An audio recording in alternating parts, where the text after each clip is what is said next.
बिस्मिल्लाहिर्रहमानिर्रहीम। अल्लाह के नाम से शुरू जो बड़ा मेहरबान नहायत रहम वाला है। 7 अलाक कर देने वाले गुनाह।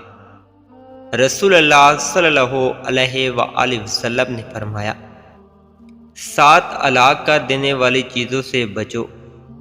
सहाबा ने पूछा, कौन सी चीज़ें?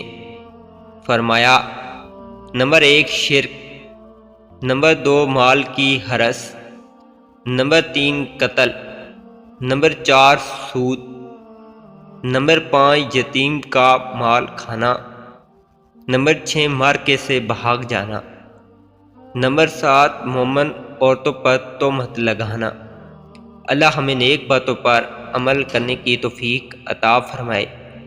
वीडियो अच्छी लगी है तो लाइक और शेयर करें। अस्सलाम वालेकुम।